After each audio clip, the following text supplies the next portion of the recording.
Bueno, como se sabe, hoy recordamos la resurrección de nuestro Señor. Si bien en un sentido lo hacemos cada domingo, por supuesto, por eso también nos reunimos los domingos, recordamos que nuestro Señor no quedó en la tumba, sino que al tercer día resucitó de los muertos, ascendió a los cielos y aguardamos su regreso. Pero siempre, y si bien no hay un mandato, por supuesto, a celebrar la Pascua, como era en el caso del Antiguo Testamento, sí es una ocasión especial en la cual recordamos la resurrección de nuestro Señor, muerte, sepultura y el domingo su resurrección. Así que les invito a leer sus Biblias, por favor, en 1 Corintios capítulo 15.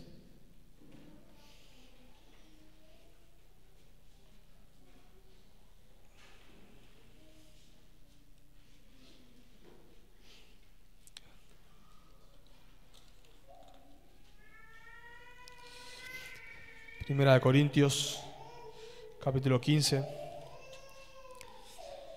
vamos a estar estudiando del versículo 29 al versículo 34.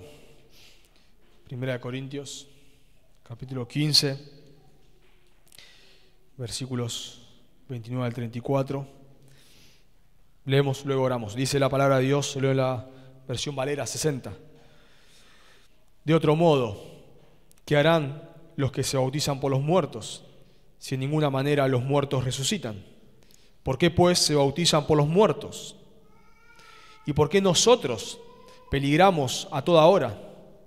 Os aseguro, hermanos, por la gloria que de vosotros tengo en nuestro Señor Jesucristo, que cada día muero. Si como hombre batallé en Éfeso contra fieras, ¿qué me aprovecha? Si los muertos no resucitan, comamos y bebamos, porque mañana moriremos. No erréis. Las malas conversaciones corrompen las buenas costumbres. Velad debidamente y no pequéis, porque algunos no conocen a Dios. Para vergüenza vuestra lo digo. Oramos. Amado Señor, queremos agradecerte por tu Hijo, a quien tú has entregado por nuestros pecados. Agradecerte también porque Él no ha quedado en la tumba, sino que ha resucitado al tercer día. Gracias porque ha vencido el pecado, ha vencido la muerte. Aguardamos su segunda venida en gloria. Y queremos, Señor, en esta mañana pedirte que tú uses tu palabra, que tú nos ayudes, por favor, que tú ancles la verdad de la resurrección a nuestros corazones. Señor, que podamos vivir, Señor, como dice este texto, considerando la resurrección, dando nuestra vida por ti, Señor, porque entendemos que hay una vida mejor. Nos estaremos con cuerpos glorificados, Señor, en cielos nuevos y tierra nueva. Ese es nuestro hogar, Señor. En un sentido, este no es nuestro hogar. Dios, aguardamos la resurrección y pido, Señor, por favor, que tú esta mañana uses tu palabra, Señor, para ayudarnos a vivir a la luz de estas verdades. Lo pedimos en el nombre de Jesús. Amén. Bueno, solemos generalmente hablar siempre de doctrinas fundamentales y doctrinas secundarias. Generalmente siempre solemos pensar en doctrinas fundamentales como doctrinas que niegan el Evangelio. Si negamos estas doctrinas fundamentales, nos quedamos sin Evangelio. Hablamos siempre de la Trinidad. Si alguien niega la Trinidad, bueno, por supuesto, no puede ser un creyente. Pensamos en la salvación por gracia mediante la fe. Si alguien cree que la salvación es por obras, es por sus esfuerzos, no puede ser un creyente. Si alguien niega la deidad de Cristo, no puede ser un creyente. Y pensando en esas doctrinas fundamentales, por supuesto, se encuentra claramente la doctrina de la resurrección. Ya lo hemos dicho en alguna ocasión, pero si alguien niega la resurrección, no puede ser un creyente. Si nosotros quitamos la resurrección de Cristo, y la nuestra, por supuesto, nos quedamos sin evangelio. Noten, esto es lo que viene definiendo Pablo acá en 1 Corintios. Noten conmigo en versículo 13, ahí en capítulo 15. Capítulo 15, versículo 13, dice Pablo: porque si no hay resurrección de los muertos, tampoco Cristo resucitó. Y si Cristo no resucitó, vana es entonces nuestra predicación, vana es también nuestra fe. O sea, si nosotros creemos que Cristo no resucitó, nos quedamos sin evangelio. ¿Ya qué vamos a predicar a las personas? Noten el versículo 16 ahí de 1 Corintios 15. Porque si los muertos no resucitan, tampoco Cristo resucitó. Y si Cristo no resucitó, vuelve a repetir, noten, lo mismo que dijo en el versículo 14. Vuestra fe es vana. Aún estáis en vuestros pecados. Entonces también los que durmieron en Cristo perecieron. Se dan cuenta, todo se derrumba. O sea, si Cristo no resucitó, todavía estamos en nuestros pecados. Si Cristo no resucitó, no venció la muerte y no venció el pecado. Por lo cual, si Cristo no resucitó, no tendríamos esperanza de que nuestros pecados puedan ser perdonados. Lo que esperaríamos es que cuando muramos, perezcamos por toda la eternidad. Y aún los que durmieron, dice Pablo, o sea, los que ya murieron, hubieran perecido si Cristo no resucitó. O sea, si quitamos la resurrección de Cristo, nos quedamos sin cristianismo, completamente sin cristianismo. Ya no tenemos nada que predicar, no tenemos nada que esperar. Nuestra vida se vuelve totalmente absurda. Pero en los versículos anteriores, del 12 al 19, Pablo trata qué pasaría con nuestro mensaje si Cristo no resucitó. Ese es el punto ahí. O sea, ¿qué haríamos con nuestra predicación? Si Cristo no resucitó, entonces ¿cuáles son las buenas nuevas que damos? Pero en estos versículos que tenemos por delante, Pablo cambia el enfoque y no habla tanto de qué pasaría con nuestro mensaje si Cristo no resucitó, sino Pablo va a tratar de qué pasaría con lo que nosotros hacemos. O sea, no tanto con lo que predicamos, sino qué pasaría con lo que nosotros, con cómo vivimos. O sea, si de cierta manera la forma en la que nosotros pensamos sobre la resurrección impacta nuestro presente. Si no hay resurrección, entonces tendríamos que caer en un pensamiento existencialista, que es el que cita Pablo. Si no hay resurrección, bueno, comamos y bebamos, porque mañana moriremos. O sea, si no hay resurrección, bueno, entonces pasémosla lo mejor posible ahora, en este momento. Trata de disfrutar de esta vida lo más que puedas, tratar de no pensar en nada negativo, trata de disfrutar al máximo cada día, cada segundo de esta vida, porque se termina ya, no hay más nada. Bueno, ese es un pensamiento existencialista, así viven o nos quieren hacer vivir constantemente, haciéndonos pensar. Tratá, por favor, de disfrutar la vida. Han escuchado la frase, quizás algunos lo han visto: la vida hay una sola y hay que vivirla, ¿no? Ese es el eslogan de esta vida. La vida es una sola y hay que vivirla. Eso es lo que te transmiten constantemente. Tratá de disfrutar lo mejor posible. A los jóvenes le dicen aprovechen. Ahora, los padres, ¿no? Hoy en día promueven el pecado de los jóvenes. Los invitan a emborracharse, vengan, hagan fiestas en nuestras casas, emborráchense, vivan una vida promiscua, porque hay que disfrutar la vida. Miren jóvenes que se les pasa la vida y la vida es una sola. Pensamiento existencialista. De cierta manera, las personas pensaban en un futuro, aún inconversos, ¿no? Pero tenían cierto concepto de Dios, cierto concepto de la existencia de Dios, de un juicio al que enfrentarían. Eso, de cierta manera, refrenaba de alguna manera los pecados en la sociedad. Pero cuando el pensamiento existencialista entró en la sociedad, así vivimos. ¿Por qué hay tantos divorcios? Bueno, porque nunca voy a dar cuenta a nadie por mi matrimonio. ¿Por qué hay tantos divorcios? Porque tengo que aprovechar la vida ahora. Entonces tengo que tratar de ser feliz. O sea, el objetivo en mi vida es ser feliz. Personas que se van a divorciar, su argumento es, ¿por qué te vas a divorciar? Porque ya no me hace feliz. Alguien escuchaba así, alguien me encantó. A ver, ¿me podrías por favor citar el versículo donde dice que vos tenés que ser feliz? ¿Me lo podrías decir así lo leo? Claro, no está, ¿no? El fin del hombre, dice la Confesión de Westminster, es glorificar a Dios, no ser feliz. Pero de cierta manera nos han metido el pensamiento existencialista. La vida es una sola y hay que disfrutarla. Y de cierta manera eso se nos cuela a nosotros los creyentes. Y por eso nuestra vida a veces se vuelve absurda. Esta mañana vamos a ver justamente lo absurdo que sería nuestra vida si no hay resurrección de los muertos. Lo absurdo que sería nuestra vida si no hay resurrección de los muertos. O sea, si no hay resurrección de los muertos, está bien. Vivamos de manera existencialista. El punto para que vivamos o no de manera existencialista es si hay o no hay resurrección de los muertos. Porque la realidad es esta: si no hay resurrección de los muertos, el pensamiento existencialista es correcto. Si no hay resurrección, está bien. Si no hay resurrección, está bien lo que dicen.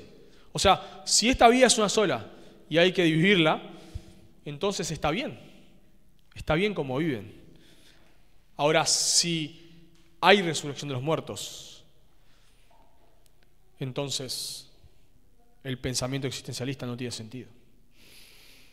Así que vamos a ver lo absurdo que sería nuestra vida si no hay resurrección de los muertos. Y vamos a ver 3 razonamientos. En este texto, 3 razonamientos de lo absurdo que sería nuestra vida si no hay resurrección de los muertos. Y el primer razonamiento que da Pablo acá, porque Pablo está tratando de razonar con estas personas, con estos creyentes ahí en Corinto. Entonces lo primero que trata Pablo de razonar, el primer razonamiento que les da es que si no hay resurrección de los muertos, entonces el bautismo sería absurdo. Si no hay resurrección de los muertos, el bautismo sería absurdo. Noten conmigo, por favor, en el versículo 29. De otro modo, dice Pablo, ¿qué harán los que se bautizan por los muertos si en ninguna manera los muertos resucitan? ¿Por qué pues se bautizan por los muertos? Recordemos que todo este texto, el argumento es la resurrección. Pablo resume el Evangelio en capítulo 15, versículos 3 al 8, diciendo que Cristo fue entregado, murió por nuestros pecados conforme a las Escrituras, que resucitó y que se le apareció a Cefas y va dando a quien se les aparece. Y luego de decir que Jesús resucitó y narrar a quién se le aparece, se mete en el tema de la resurrección. Y como dije antes, desarrolla qué pasaría con nuestro mensaje si no hay resurrección, pero ahora pasa a hablar de, entonces, si no hay resurrección, ¿por qué hacemos lo que hacemos? Y particularmente entra en el concepto del bautismo. Y pregunta, ¿qué harán los que se bautizan por los muertos?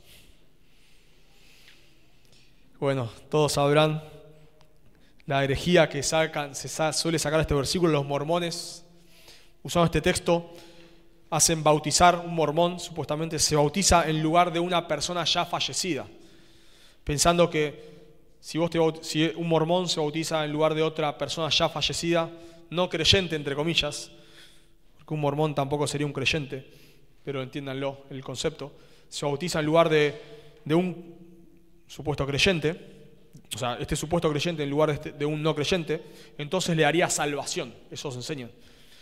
Basados en este texto, en la resurrección, en bautizarse por los muertos. Entonces vos te bautizás supuestamente en lugar de una persona ya fallecida que no es creyente, y en teoría, dicen ellos, podrías darle salvación a la persona ya fallecida. Bueno, por supuesto, eso es una herejía. El problema con esa interpretación es que hay un principio de la hermenéutica que dice que un pasaje oscuro debe interpretarse a la luz de un pasaje más claro. Bueno, eso tiene sus limitaciones, por supuesto, porque una milenial dirá que Apocalipsis 20 es oscuro y un premilenial dirá que es claro. Bueno, hay debates en qué pasajes son oscuros y qué pasajes son claros, pero en este caso no hay debate en que es un pasaje oscuro. Hay más de 40 interpretaciones, sobre lo que este pasaje significa. Me encanta a mí porque siempre cuando uno lee eruditos, por lo general los eruditos se la juegan, siempre, aún como en pasajes textos difíciles, con pie de plomo, pero siempre se la juegan. Leyendo el comentario de Simon Kistemaker, es un erudito ya fallecido, erudito en griego, un hombre que ha hablado más de 10 idiomas. Bueno, un hombre sumamente preparado. Él dice respecto a este texto, dice: con toda humildad confieso que no sé qué quiere decir este versículo. El versículo 29 permanece en un misterio. Gordon Fee, que da un montón de interpretaciones, un montón de posturas, refuta cada una, y bueno, es bastante extenso su parte del comentario. Él termina diciendo, Gordon Fee, en su comentario de 1 Corintios, uno de los mejores comentarios, dice lo siguiente: pero al fin de cuentas, luego de desarrollar todo, a fin de cuentas, debemos admitir que simplemente no lo sabemos. No lo sabemos. No sabemos con exactitud qué quiere decir Pablo con esto de bautizarse por los muertos. Bueno, lo que sí podemos decir es lo que no significa. Por supuesto, no habla de un bautismo para salvación de los muertos. Claramente no habla de eso. Eso iría en contra de toda la teología que encontramos en las Escrituras. El patrón que vemos en las Escrituras lo hemos visto en el libro de los Hechos: conversión, bautismo, parte de la iglesia. Allí lo hemos estudiado cuando estudiamos Hechos capítulo 2. Una persona se convierte, reconoce sus pecados, que es un pecador, que por su pecado merece el infierno, cree en Jesús como el Hijo de Dios, Dios hecho hombre, murió en su lugar, cree en Él y como consecuencia se bautiza, y como consecuencia pasa a formar parte de la iglesia. Nunca vemos en la Escritura que el bautismo tenga un poder salvífico. Vemos en la Escritura que el ladrón en la cruz no se bautizó, pero fue al cielo. Y vemos que Simón el mago se bautizó, pero no era un creyente, en Hechos capítulo 8. Entonces, de ninguna manera podemos entender este texto que la salvación tenga un poder salvífico, y mucho menos un poder salvífico después de la muerte. ¿Dónde en la Escritura dice que una persona puede ser salva después de morir? En ningún lado. Hebreos 9 lo dice. Está determinado para los hombres que mueran una sola vez, y después de eso, el juicio. No hay salvación después de la muerte. Mucho menos enseña la Escritura que vos podés salvar a otra persona. De ninguna manera. Además de esto, no se reconoce en el primer siglo que haya tales prácticas. Dice un escritor, en el siglo II, o sea, esto sería siglo I, en el siglo II, había algunos grupos heréticos que practicaban el bautismo vicario, o sea, el bautismo por los muertos. Pero la iglesia, en su mayoría, nunca ha aceptado esta práctica. O sea, no tenemos ni siquiera registros de que la iglesia oficial, podemos decir de una manera, las iglesias reconocidas, tuvieran estas prácticas. Nada se dice en la Escritura de la resurrección, de bautizarse por los muertos. No hay evidencia, ni teológicamente, ni fuera de las Escrituras, absolutamente nada. Por lo tanto, rechazamos, por supuesto, que esto se trate de un bautismo vicario. También algunos comentaristas dicen que, ellos se bautizaban por los muertos, la práctica no era correcta, pero Pablo lo usa como una ilustración. Bueno, es raro que si ellos estén bautizando por los muertos, Pablo no diga nada. No solamente que no diga nada, que tome su práctica para hacer su punto. Imposible. Imagínense la confusión que traería que Pablo esté de cierta manera usando, entre comillas, su error para mostrar la resurrección. Bueno, yo pienso, con pie de plomo, que la preposición ahí por, en griego, sabemos que las preposiciones en griego a veces tienen muchas maneras de traducirse, ¿no? No tienen una sola manera de traducirse. Bueno, hay varios aspectos que tener en cuenta, muy técnicos, pero en vez de por los muertos, se podría traducir a causa de los muertos. Que eran los que se bautizan a causa de los muertos, como una referencia a que ellos se bautizaban, o sea, los que se bautizaban eran creyentes vivos, a causa del testimonio de los creyentes ya muertos. O sea, estas personas conocieron al Señor, estos que se estaban bautizando, algunos de ellos, porque no todos, conocieron al Señor en base al testimonio de creyentes ya fallecidos. No, o sea, esto encajaría, digamos, con lo que vemos en las Escrituras. En primer lugar, en 1 Corintios 6 se dice que varias de estas personas eran muy inmorales, los corintios. Dice en 1 Corintios 6:9, no erréis, ni los fornicarios, ni los idólatras, ni los adúlteros, ni los afeminados, ni los que se echan con varones, ni los ladrones, ni los avaros, ni los borrachos, ni los maldicientes, ni los estafadores heredarán el reino de Dios. Y dice Pablo en el versículo 11, 1 Corintios 6:11, y esto erais algunos, mas ya habéis sido lavados, ya habéis sido justificados, ya habéis sido santificados, ya habéis sido justificados en el nombre del Señor Jesús y por el Espíritu de nuestro Dios. O sea, ellos vivían de esta manera.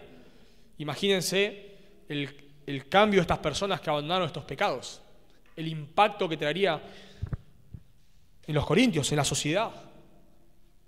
Bueno, sería lógico que muchas personas se hubiesen convertido al ver a estas personas ser transformadas por el Evangelio. Bueno, y la Escritura nos habla de que nuestro testimonio tiene impacto en la salvación de las personas. Nosotros a veces lo ignoramos eso. O sea, hay una corriente que dice, no hablemos de Jesús, solo vivamos a Jesús. O nadie se va a salvar por verte vivir a Jesús si nunca escucha de Jesús. ¿Cómo viéndote vivir a vos, solamente viéndote vivir, va a entender que es un pecador, que merece el infierno, que Jesús es Dios hecho? O sea, ¿cómo lo entiende? Imposible. El Evangelio es un mensaje, o sea, debemos predicar el Evangelio. Pero no debemos negar que nuestro testimonio tiene un impacto en la vida de las personas. Pablo dice esto en 1 Tesalonicenses, capítulo 1, versículo 8, dice, porque partiendo de vosotros, o sea, de los de Tesalónica, partiendo de vosotros ha sido divulgada la palabra del Señor, no solo en Macedonia y Acaya, que sería Grecia, lo que hoy sería Grecia, sino también en todo lugar. Vuestra fe en Dios se ha extendido, de modo que nosotros no tenemos necesidad de hablar. Y noten el testimonio de estas personas, porque ellos mismos, de estas personas que escuchaban hablar de los tesalónicas, de los tesalonicenses, porque ellos mismos cuentan de nosotros la manera que nos recibisteis y cómo os convertisteis de los ídolos a Dios para servir al Dios vivo y verdadero y esperar de los cielos a su Hijo, al cual resucitó de los muertos, a Jesús, a quien nos libra de la ira venidera. O sea, parece Pablo está diciendo, no tenemos lugar de hablar, de predicar el Evangelio, porque en todo lugar se cuenta de cómo ustedes se convirtieron en testimonio, se convirtieron de los ídolos al Dios verdadero, pero mensaje del Evangelio, ¿no? Porque habla Pablo, para esperar a Jesús, ¿no? O sea, ellos hablaban del Evangelio en Tesalónica, pero vivían el Evangelio, y las personas que pasaban por Tesalónica veían la vida de estas personas transformadas. Nuestro testimonio, de cierta manera, tiene un impacto en la conversión de las personas. Lo mismo dice Pedro en 1 Pedro 3:1. Asimismo, vosotras mujeres, estad sujetas a vuestros maridos, para que también los que no creen a la palabra sean ganados sin palabra, por testimonio, por la conducta de sus esposas, considerando vuestra conducta casta y respetuosa. De vuelta, no está hablando ahí que no te deja hablar del Evangelio. La idea es que cuando ya no te quiera escuchar más, tu esposo ya no me hables más del Evangelio. Bueno, que sea ganado sin palabras. Alguien puede ser ganado sin palabras, no en el sentido de que nunca haya escuchado el Evangelio, sino que luego de escuchar el Evangelio, vos ya no le hablás más. Ya lo escuchó el Evangelio. Ya sabe que es un pecador, que merece el infierno, que Jesús es Dios hecho hombre, que murió en la cruz en lugar de los pecadores. Ya sabe. Ya no le hablas más. Tu testimonio es ganado sin palabras. Tu testimonio. Lo mismo dice Pedro en 1 Pedro 2:12. Mantiendo buena vuestra manera de vivir entre los gentiles, para que en lo que murmuran de vosotros, como de malhechores, glorifiquen a Dios en el día de la visitación al considerar vuestras buenas obras. Padezcan, pero no como malhechores. Padezcan por vuestras buenas obras, para que en el día de la visitación los no creyentes glorifiquen a Dios. Bueno, sabemos, ¿no?, que muchos han llegado al Evangelio por medio del testimonio de personas. Suele pasar mucho esto, bastante, a veces entre cónyuges. Muchas veces un cónyuge llega, son los dos no creyentes, uno llega al Señor antes que otro, y muchas veces este cónyuge que llega al Señor, muchas veces con su testimonio, al este cónyuge, el no creyente, ver a este cónyuge ahora creyente, que su vida es transformada por el Evangelio, muchas veces llega al Señor. Muchas veces los hijos llegan al Señor por la fe de sus padres, por el testimonio de sus padres, porque ven a sus padres vivir el Evangelio en su hogar, ven a sus padres matarse por el Señor, ven que la fe para sus padres no es venir el domingo a la iglesia nada más. No es solamente leer unos versículos. La fe de sus padres es entregar sus vidas al Señor. Hemos escuchado testimonios donde personas dicen, yo conocí al Señor porque mis papás no es que solo me hablaban de Jesús, vivían a Jesús, se morían por Jesús, daban su vida por el Señor. Y yo empecé a entender que este Dios debe ser real, porque yo veía que este Dios era real en sus vidas.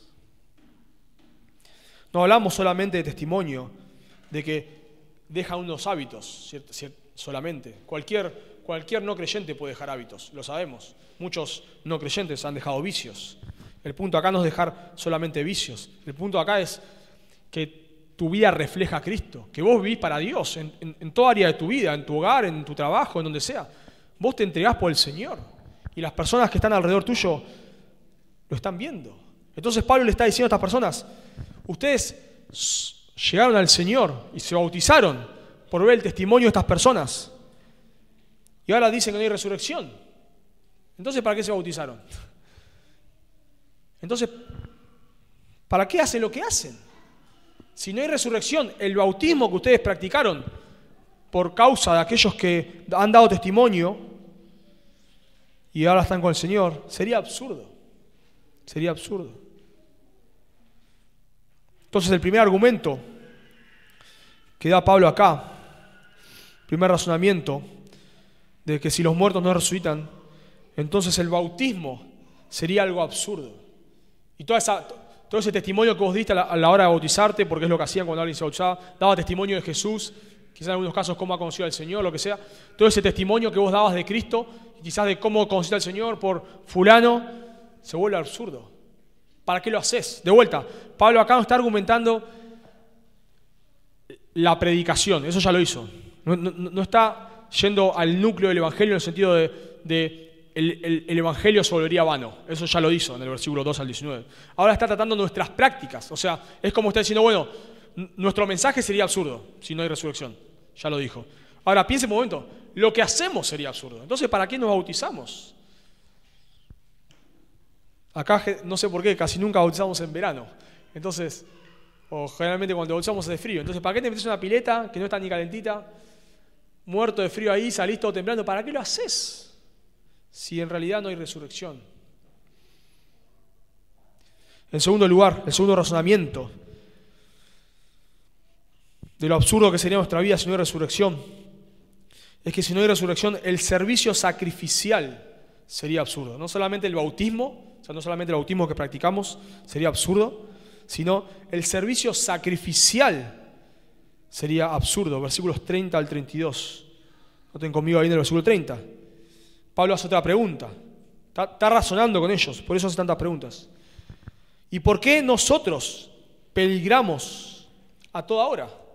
Noten que Pablo pasa de ellos, o sea, los que se bautizan por los muertos, a nosotros. Ahora Pablo pasa a hablar de los apóstoles. ¿Para qué peligramos a toda hora? A toda hora es un modismo, para sí todo el tiempo. ¿Para qué peligramos todo el tiempo? Peligramos se refiere no a correr un riesgo, ¿no? Sino a un peligro de muerte.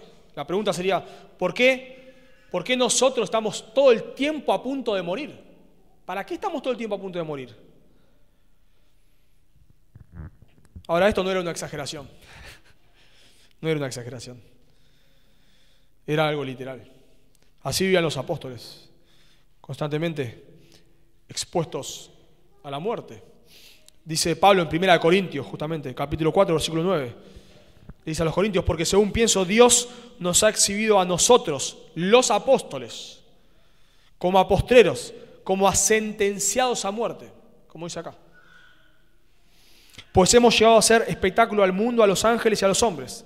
Hasta ahora padecemos hambre, tenemos sed, estamos desnudos, somos abofeteados, no tenemos morada fija, nos fatigamos trabajando con nuestras propias manos, nos maldicen y bendecimos, padecemos persecución y lo soportamos, nos difaman y rogamos. Hemos venido a ser hasta ahora como la escoria del mundo, el desecho de todos. Así era la vida de un apóstol. Todo el tiempo, constantemente, sufrimiento, sufrimiento, sufrimiento, sufrimiento. Dice Pablo en 2 Corintios, capítulo 6, versículo 4.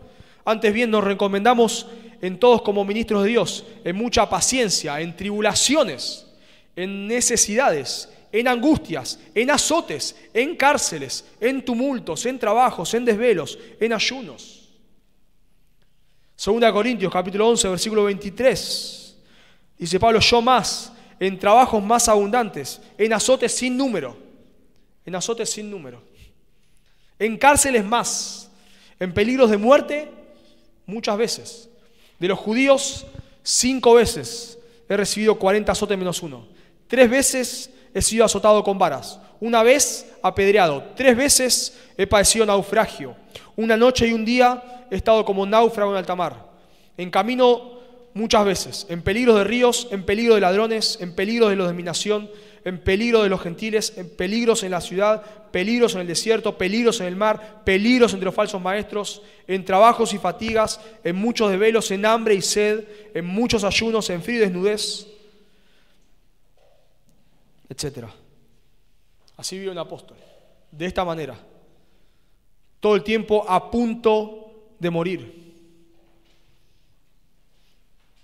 Me encanta la lista que hace Pablo acá, porque por 2 motivos. Primero que vemos varias listas, no solamente la de 2 Corintios, vemos varias listas. En segundo lugar, la lista que da en 2 Corintios no es exhaustiva. Es como que si Pablo se pudiese a relatar todo, tendría que escribir 40 capítulos de 2 Corintios. Entonces simplemente dice en ayunos, en desvelos, en trabajos, en fatigas, en peligros. Claro, si se pone a escribir todos los peligros, ¿cuánto escribiría? No le alcanzarían los rollos. Entonces, simplemente Pablo está escribiendo un segmento, un resumen de lo que sufría. Así vivía un apóstol. ¿Vos querés ser apóstol? Bueno, ya no hay, ¿no? Pero quisieras ser apóstol. Bueno, yo te voy a dar la listita acá, lo que tenés que hacer. ¿Me tenés para anotar? Porque así vivían, como moneda corriente. Por si esto fuera poco, Pablo lo reafirma en el versículo 31 con juramento, noten. Ahí os aseguro, hermanos, por la gloria que de vosotros tengo en nuestro Señor Jesucristo, que cada día muero. O sea, Pablo está diciendo, lo juro por lo más importante que es por ustedes. Cada día muero. Todo el tiempo estoy en peligro de muerte. Nosotros hacemos muchos planes en cuanto a qué vamos a hacer en el futuro, etcétera, etcétera. La verdad es que los apóstoles vivían sin saber cuándo iban a morir. Así vivían, no sabían. Bueno, todos nosotros deberíamos vivir así, ¿no? Pero de cierta manera nuestra expectativa de vida se ha alargado por un montón de aspectos. La expectativa de ellos es, no, yo no sé. No sé cuándo voy a morir. La verdad no sé. En cada viaje misionero que tenemos de Pablo, así la pasaba, ¿no? El primer viaje misionero lo apedrean allí en Listra, lo meten en el segundo viaje misionero en la cárcel en Filipos, en el tercer viaje misionero lo quisieron matar allá en Éfeso. Constantemente. Pablo salía a un viaje misionero, él no sabía si volvía. Por un montón de factores, muchísimos. Desde morir en un viaje de enfermedad, desde morir en un naufragio, desde, no sé, que te coma un animal, desde que te maten por predicar el evangelio. No sabía. Salía, no sabía si volvía. ¿Por qué vivían así? ¿Por qué vivían así? Esa es la pregunta de Pablo. ¿Para qué hago lo que hago? Porque creían en la resurrección. Creían en la resurrección. Ese era su punto. El punto de Pablo es que sabía que hay una vida mejor después de la muerte, la cual es resucitar. Sabía que hay una vida mejor. Por eso, y él lo expresa varias veces, el motivo por el cual padezco por lo que padezco es porque hay una vida mejor, porque esta vida es pasajera. Pablo dice en Filipenses 1:21, pasaje conocido, porque para mí el vivir es Cristo y el morir es ganancia. Mas si el vivir en la carne resulta para mí en beneficio de la obra, no sé entonces qué escoger. Porque de ambas cosas estoy puesto en estrecho, teniendo el deseo de partir y estar con Cristo. Y noten cómo describe Pablo partir y estar con Cristo, lo cual es muchísimo mejor. Partir y estar con Cristo es muchísimo mejor. Aunque no lo es todo. ¿Por qué no lo es todo? Porque falta la resurrección. Claro. Pero aún así, estar con Cristo en este momento, aunque aguardamos la resurrección, cuando la glorificación, cuando la salvación será consumada, en la glorificación, en la resurrección, aún así es muchísimo mejor. Y no nos olvidemos que Pablo vio al Cristo crucificado. Y eso transformó su vida. Pablo sabía que había al Cristo resucitado, perdón. Pablo vio al Cristo resucitado, porque así él se convierte, Cristo se le aparece. Pablo sabía que Cristo había resucitado y que hay una resurrección, y por eso vivía como vivía. Pablo dice en Romanos 8:18, pues tengo por cierto que las aflicciones del tiempo presente no son comparables con la gloria venidera que en nosotros ha de manifestarse. Y siempre me llama la atención, porque Pablo dice que las aflicciones del tiempo presente no son comparables con la gloria venidera. Y Pablo sufrió mucho, mucho sufrió. Mucho más de lo que nosotros podemos llegar a sufrir. Pero cuando él lo compara con la gloria venidera, dice, es que no hay comparación. No hay comparación. No lo puedo comparar. O sea, me estás comparando algo que no es comparable. O sea, yo todo lo que sufrí y todo lo que yo leí en 2 Corintios, falta cosas que agregarle, porque esto es Romanos. Y lo escribí varios años después. Así que todavía tenemos aflicciones que agregarle. Le agregamos todas esas aflicciones y dice, es que no lo puedo comparar. Y en Romanos 8 es un pasaje donde se habla de la creación restaurada, de cómo la creación va a ser restaurada para habitar en cielos nuevos y tierra nueva con cuerpos glorificados. La creación gime, dice Pablo. Estoy aguardando el regreso de Cristo, donde Él instaurará su reino, donde viviremos con cuerpos glorificados. Y esa resurrección no tiene comparación. No tiene comparación con lo que yo sufrí. Y le podemos seguir agregando sufrimientos, pero no importa. No se va a llegar a comparar. Es algo tan precioso, tan glorioso, que vale la pena sufrir por Cristo. Lo mismo dice Pablo, bueno, no lo voy a leer por el tiempo, pero en Hechos 20, 22 al 24, Pablo dice que en todos lados le dicen, el Espíritu Santo dice que él va a morir, que va a ser apresado, va a padecer. Y él dice, no me importa, estoy dispuesto aún a morir. Lo único que me importa, dice Pablo, es terminar bien mi carrera. Bueno, la única manera de poder, que tu único objetivo no sea morir o no morir. Nuestro objetivo capaz sería vivir. Pablo dice, mi objetivo no es vivir, mi objetivo es terminar bien mi carrera. Bueno, eso cobra sentido solamente si hay una resurrección. Si hay una resurrección. O sea, el único sentido que cobra esto es que si hay una resurrección, y no solamente si hay una resurrección, sino que si lo que nosotros hacemos en esta vida tiene impacto en la vida venidera. Por supuesto, no como un medio de salvación. De ninguna manera yo puedo hacer obras que me hagan merecer la salvación, de ninguna manera. La única manera de ser salvos es por gracia mediante la fe en Cristo. Pero sí en cuanto a recompensa, dice la Escritura. De cierta manera, lo que yo hago en esta vida tiene impacto para recompensas en la vida venidera. Entonces, la única manera por la cual lo único que importa no es si vivo o muero, que lo único que importa es que yo pueda terminar bien mi carrera, es si hay resurrección. Y me encanta el escritor de Hebreos, en Hebreos 11:36, luego de escribir varias personas que han dado su vida por el Señor, dice en Hebreos 11:36, otros, o sea, después de toda la lista que dio, otros experimentaron vituperios y azotes, y a más de estos prisiones y cárceles, fueron apedreados, aserrados, puestos a prueba, muertos a filo de espada, anduvieron de acá para allá cubiertos de pieles de ovejas, de cabras, pobres, angustiados, maltratados, de los cuales el mundo no era digno, errando por los desiertos, por los montes, por las cuevas y por las cavernas de la tierra. ¿Por qué vivieron así estas personas? ¿Por qué vivieron así? Porque esperaban la ciudad que tiene fundamento, cuyo arquitecto y constructor es Dios. Porque creían que había una resurrección. Pablo está diciendo, ¿para qué? ¿Para qué padezco todo lo que padezco si no hay resurrección? Y hermanos, lo que ha llevado a muchas personas a vivir de esta manera es el concepto de la resurrección. Pensemos, ya saliendo no solamente de lo que vemos en la Escritura primeramente, sino aún en la historia de la iglesia, personas que han padecido por el Señor.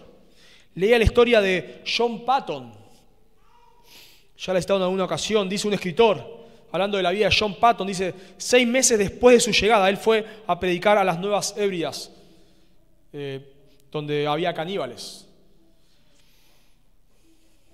Y dice este escritor, 6 meses después de su llegada, Patton sufrió una prueba terrible. Su buena esposa, hasta entonces llena de salud, murió 3 semanas después del nacimiento de un hijo, quien le siguió a la tumba poco tiempo después. Fue entonces cuando escribió estas palabras, porque Patton escribe su autobiografía. Agobiado por el golpe que me hirió en el momento en que Dios acababa de establecerme en mi campo de trabajo, me parecía que iba a perder la razón. La fiebre me consumía y debilitaba considerablemente. El Señor, lleno de misericordia, me sostuvo. Dice este hombre, este escritor, jamás hombre alguno ha tenido que pasar por tantos peligros. Su historia, la de John Patton, contiene a cada paso el relato de un ataque, amenaza o incendio. Un día cuenta él mismo, John Patton, que los naturales se habían juntado cerca de la casa de la misión.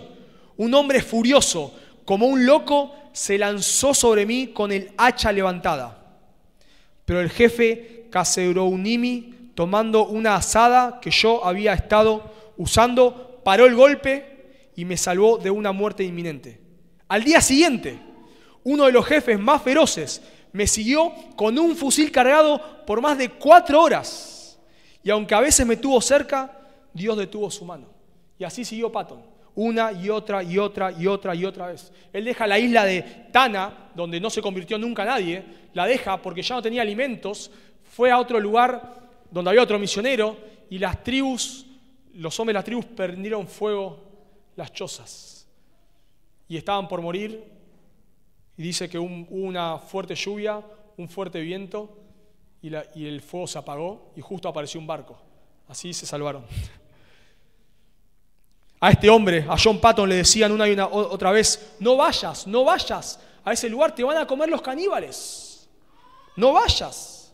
Le ofrecían un sueldo grandioso y se quedaba en ese lugar donde él estaba, pero le ofrecían chauchas y se iba.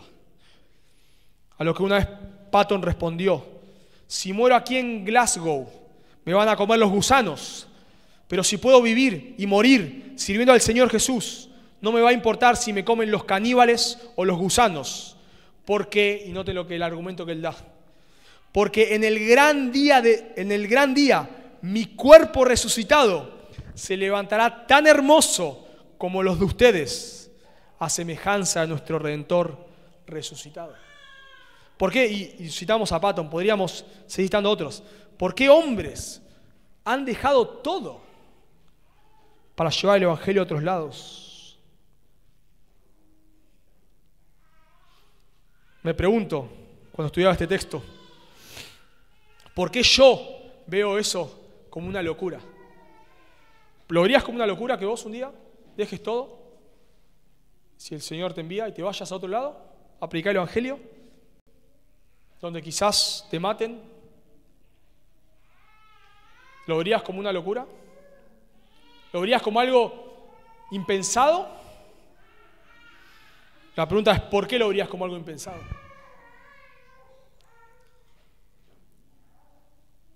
Bueno, si es porque estoy muy cómodo acá, porque estoy muy cómodo en esta vida, porque ya acá tengo todo armado. Bueno, quizás es que hemos perdido de vista la resurrección. Hermanos, nosotros necesitamos recuperar el concepto de la resurrección. Perder de vista la resurrección nos lleva a vivir para este mundo, inevitablemente. Vivir lo más cómodo que se pueda. Vivir lo más calentito, lo más tranquilo. Hoy no tan calentitos, pero en líneas generales. Vivir calentitos, estar tranquilos, sin sobresaltos, tener una vida lo más larga posible, lo más cómoda posible, lo más sin sobresaltos posibles. Así tratamos de vivir. Estos hombres, leemos, así me suena a mí, les digo, soy sincero. Leo la vida de Patton y digo, este hombre estaba loco. No estaba loco. No estaba loco. Entendió la resurrección. Entendió que va a haber una resurrección, la cual hablaremos en otro sermón. Y que es mucho mejor la vida en la resurrección que en esta tierra. Entendió que estamos de paso y que en última instancia te vas a morir. Y entonces, ¿qué es mejor morir? ¿Habiendo vivido 90 años para vos mismo o habiendo vivido 30 años para el Señor? ¿Qué es mejor? David Brainerd también murió a los 29 años. Robert Murray Machen murió a los 30 años. Henry Martin murió a los 30 años. Hombres que han dado su vida por el Señor. Uno diría, 30 años, qué jóvenes. Bueno, pero han vivido la mejor vida que se puede vivir. La mejor vida que se puede vivir. Por supuesto, si hay una resurrección. Hermanos, debemos pensar, debemos examinar nuestras vidas y debes preguntarte si vos estás dispuesto. Yo no lo sé porque yo no llamo a personas al ministerio, lo hace el Señor, ni llamo a personas a ir a otro lado, lo hace el Señor. Pero debes preguntarte, ¿vos estarías dispuesto?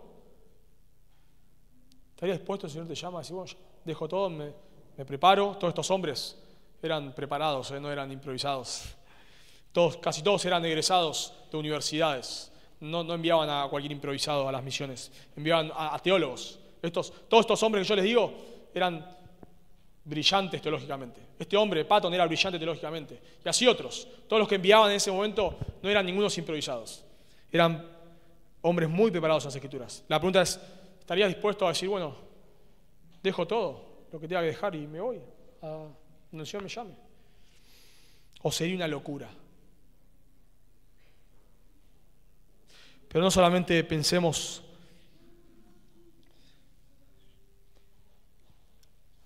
en irnos de misiones, sino aún en donde estamos. Luchar por el avance del reino de Dios en donde estamos. Nota en versículo 32, dice Pablo, si como hombre batallé en Éfeso contra fieras, ¿qué me aprovecha?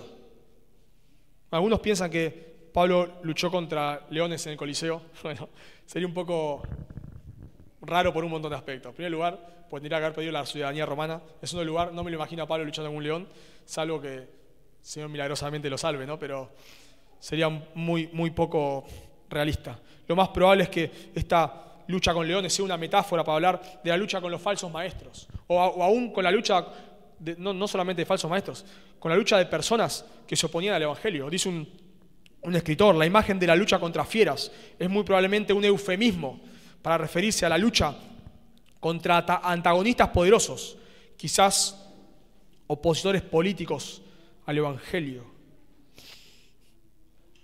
El punto de Pablo acá al que apunta es, no solamente apunta a dar su vida por el Evangelio, como vimos antes, de estar cada día dispuesto a la muerte, sino aún a desgastarse por el Evangelio. Esa es la idea de luchar con fieras, desgastarnos por el Evangelio. Si no hay resurrección, ¿para qué me mato? Acá, batallando por el avance del reino. Dice Pablo en 2 Corintios 11:28, que además de todo lo que sufrió, lo que más le pesa es la preocupación por las iglesias. La pregunta es, entonces, ¿para qué? ¿Para qué me estoy matando si no hay resurrección? Cuando nosotros perdemos de vista, hermanos, la resurrección, también nuestro día a día se vuelve absurdo. El servicio al Señor implica sacrificio. Pero cuando nosotros, hermanos, perdemos de vista la resurrección, salir un día de mi casa a las 7 de la tarde en invierno para ir a un discipulado, no sé, es como casi que te estuviesen pidiendo, no sé, nadar, cruzar el río en invierno nadando, no sé. Salir a las 7 de la tarde, que en la mayoría de nuestros casos quizás hasta es en auto. O aún si fuese caminando, no sé, o en bici. Se vuelve una odisea, casi que decirte que te vayas a predicar a los caníbales para nosotros y salir a las 7 de la tarde de nuestra casa para ir a, no sé, a una reunión, casi lo mismo, ¿no nos parece? Porque perdemos de vista la resurrección. Acostarme un día más tarde para servir al Señor es casi como si me estuviesen quemando en la hoguera. Porque perdemos de vista la resurrección. Hermanos, cuando perdemos de vista la resurrección, no solamente, de vuelta, pensamos en otros lados, sino aún nuestro servicio en la iglesia se vuelve vano, se vuelve absurdo. Cuando nosotros perdemos la vista de la resurrección, cada cosa que hablamos en la iglesia se vuelve una carga pero insoportable. Hay que limpiar la iglesia, limpiar la iglesia. Pero estas personas morían quemadas. Y yo no puedo un día venir a limpiar la iglesia. Estas personas, Pablo dice en desvelos, muchos, no sé. ¿Cuántas veces nos hemos quedado despiertos, no sé, estudiando las Escrituras? Quizás me sobran los dedos de la mano para contarlo. Porque, claro, cuando pierdo de vista la resurrección, cualquier cosita acá por el Señor es una tortura. En serio hay que venir a la reunión de miembros. Pero 7:30 la reunión de miembros. Hace frío. ¿Venís nadando a la reunión de miembros? ¿Cómo venís? Es que es así. Se vuelve todo es una tortura. Perdemos de vista la resurrección. Es una tortura lo que hagamos. Y claro que se vuelve absurdo si no hay resurrección. Ahora, por favor, hay resurrección. Entonces, poné eso en el lugar correcto. Si hay resurrección y un día Dios estaremos con el Señor y el Señor nos va a recompensar por lo que hemos hecho. Bueno, no se vuelve tan tedioso, ¿no? Salir a las 7 de la tarde. Es de paso, un día ya no voy a salir más a las 7 de la tarde. Porque en los cielos nuevos y la tierra nueva no va a haber noche. Así que un día ya no voy a salir más a las 7 de la tarde. Y no sé qué temperatura hay, pero imagino que no va a hacer frío en el cielo. Así que todo lo que padezco es temporal. Es temporal. Pero todo si hay resurrección. Si no hay resurrección, esta es la conclusión de Pablo. Si no hay resurrección, versículo 32. Si los muertos no resucitan, comamos y bebamos, porque mañana moriremos. Hay dos caminos. O hay resurrección. Si vos crees en la resurrección, ¿por qué no estás dando tu vida por el Señor? O sea, Pablo lo está llevando a un callejón sin salida. ¿Hay o no hay resurrección? Hay resurrección. ¿Y entonces por qué vivís como vivís? O sea, si hay resurrección, no podés vivir como vivís. Y si no hay resurrección, bueno, entonces tampoco dejá de vivir como vivas y entregate a los placeres. No hay camino intermedio. No hay camino intermedio. Probablemente Pablo cita a Isaías 22:13, cuando Jerusalén se entera que las fuerzas enemigas empezaron a devastar el país y ellos en lugar de orar al Señor y clamar, dijeron esto: comamos y bebamos. Ya la vida no tiene sentido. Y tratemos de pasarla lo mejor posible. A eso te va a llevar si perdés de vista la resurrección. Si no hay resurrección, sí, acá anda a la iglesia cuando esté lindo el tiempo, si no llueve mucho y si no hace mucho calor. Si llueve, quedar en tu casa; si hace mucho calor, anda a la playa. Si está ahí entre el medio, vení a la iglesia. Tranquilo, no tengas muchos sobresaltos, no tengas muchos esfuerzos. Tranquilo, si no hay resurrección, tranquilo. Pensaba al estudiar este texto, ¿cuándo fue la última vez que has orado? Y yo, por supuesto, me lo preguntaba para mí mismo, ¿no? Perdón. ¿Cuándo fue la última vez que has orado? Señor, ¿de qué manera puedo matarme por vos? Desgastarme. Señor, por favor, mostrame. No sé de qué manera, pero ayúdame a ver. Ayúdame a ver de qué manera, Dios, puedo vivir esta vida más enfocada en vos. Señor, ayúdame a ver de qué cosas me puedo desprender. ¿De qué cosas más me puedo desprender? Señor, ¿qué más puedo hacer? No qué menos. ¿Qué más puedo hacer? Señor, por favor, ayúdame a que el día que muera, no sé cuándo será, no me arrepienta de cómo haya vivido. Señor, por favor, ayúdame a que el día que muera pueda decir, bueno, siempre podemos haber hecho más, ¿no? Siempre nos vamos con ese sabor. Pero aún estar tranquilo y puedo decir, bueno, ya, está bien. Podía haber hecho más, pero hice lo que pude. Lo que el Señor me permitió está bien. ¿Cuándo fue la última vez que has orado al Señor de esa manera? Todo cobra sentido o se desvanece según el concepto que tengamos de la resurrección. Así que vemos 3 razonamientos de lo absurdo que sería nuestra vida si no hay resurrección. En primer lugar, el bautismo sería absurdo, ya dijimos versículo 29. En segundo lugar, el servicio sacrificial sería absurdo, versículos 30 al 32. Y en último lugar, y más brevemente, la vida en santidad sería absurda. La vida en santidad sería absurda. Versículos 33 y 34. Ahora Pablo pasa a los imperativos. No erréis, no erréis. Las malas conversaciones corrompen las buenas costumbres.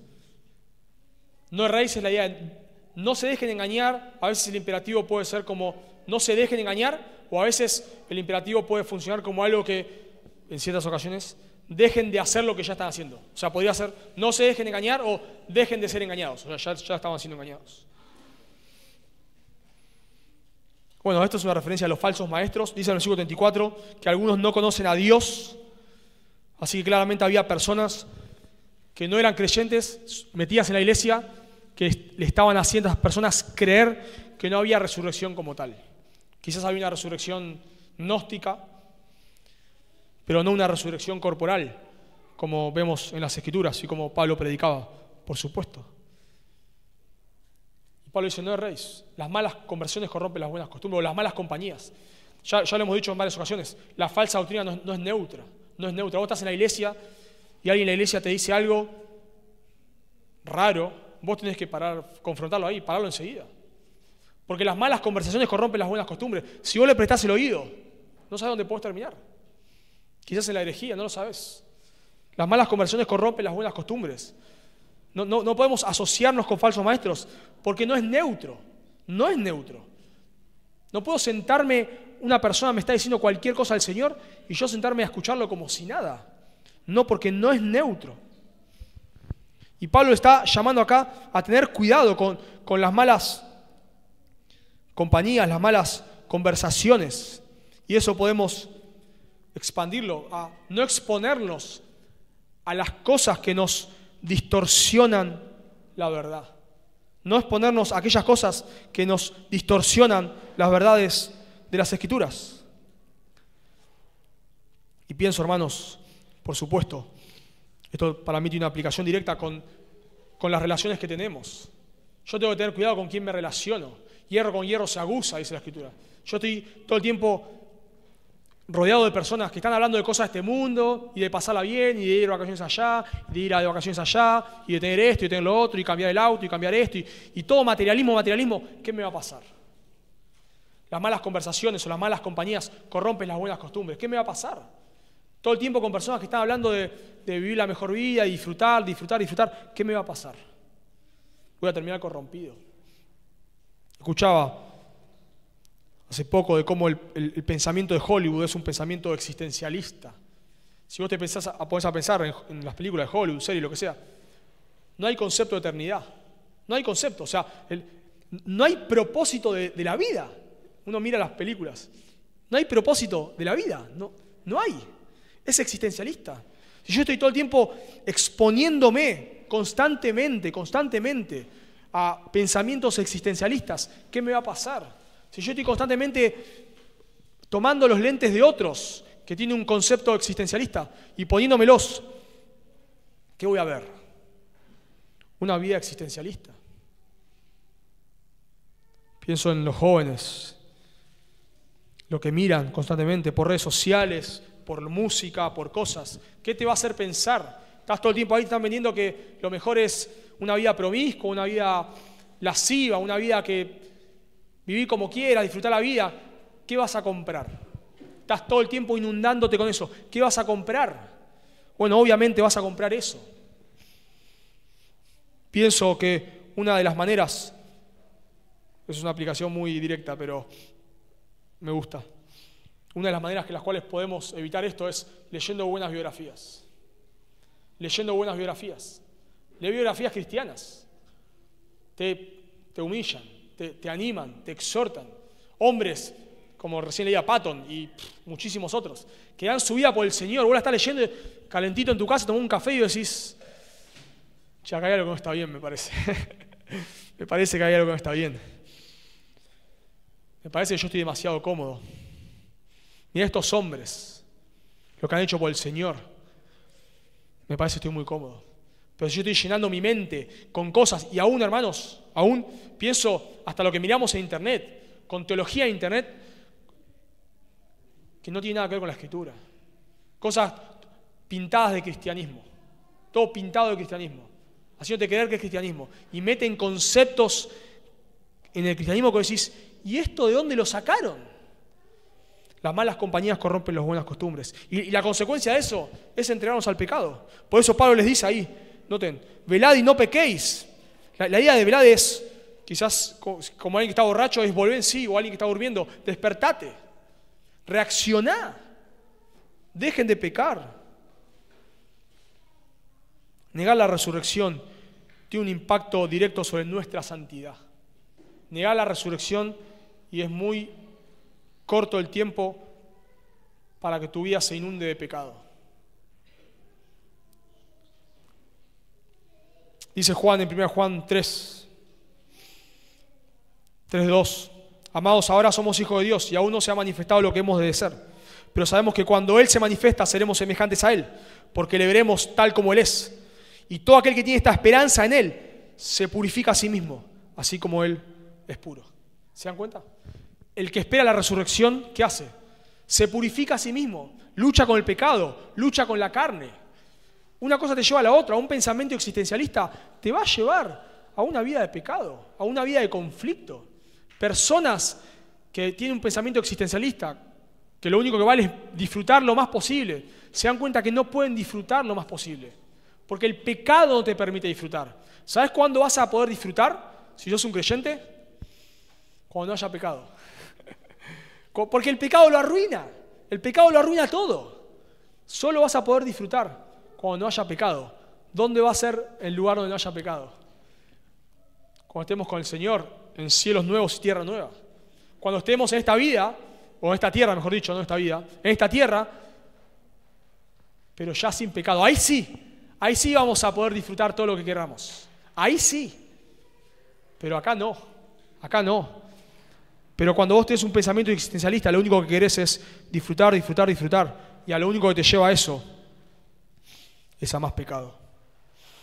Así que, hermanos, espero que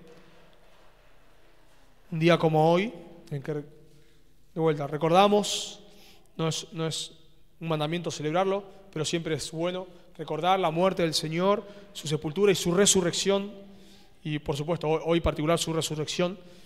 Siempre es bueno pensar y recordar si nosotros estamos viviendo la luz de la resurrección. Podrías decir con Pablo, es que cada día muero, es que luché con fieras en Éfeso. Podrías, aunque sea, decir, bueno, yo no soy Pablo ni nunca voy a llegar a hacerlo, pero yo estoy matándome por el Señor, me estoy matando realmente, me estoy matando. ¿Podrías decirlo? Bueno, por supuesto, si no es así, bueno, en el Señor hay gracia. Confesemos nuestro pecado, le damos gracias al Señor por su palabra, que Él nos confronta, Él nos ilumina. Y podemos confesar nuestro pecado, 1 Juan 9. Si confesamos nuestros pecados, Él es fiel y justo para perdonar nuestros pecados y limpiarnos de toda maldad. Bueno, por supuesto, hermano, vamos a la cruz, confesamos como yo lo he hecho y hallamos gracia y cambiamos, ¿no? Por supuesto, no es, perdón, Señor, para seguir haciendo viviendo como vivo, no, cambiamos, nos volvemos al Señor.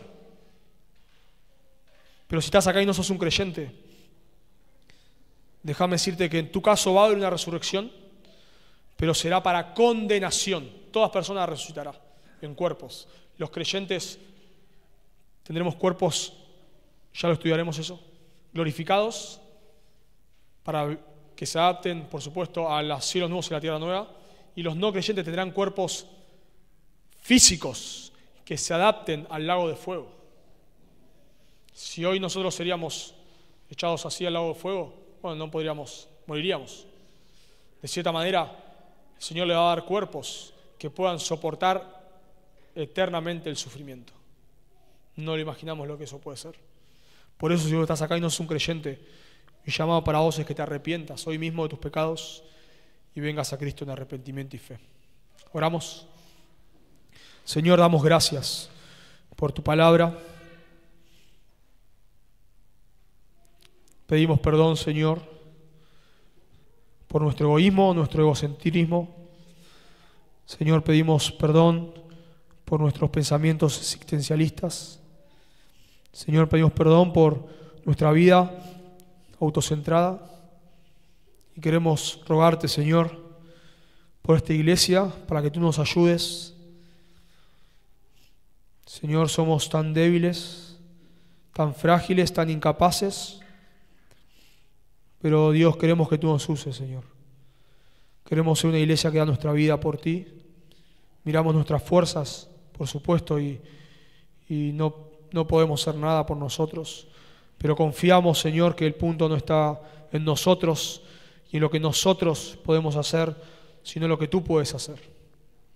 Y tú ya nos has demostrado en tu palabra que tú puedes usar lo más vil, lo más menospreciado, lo más insignificante para la gloria de tu nombre y para la extensión de tu reino. Y así queremos, Señor. Así nos sentimos nosotros, débiles, pobres, Señor. Pero miramos tu palabra y confiamos que tú nos puedes usar y pedimos que así lo hagas, Señor. Ayúdanos, Dios, en esta iglesia a vivir para la extensión de tu reino, por favor. Y también oramos por los que no te conocen, que tú les llames al arrepentimiento y a la fe. Oramos en Cristo Jesús. Amén.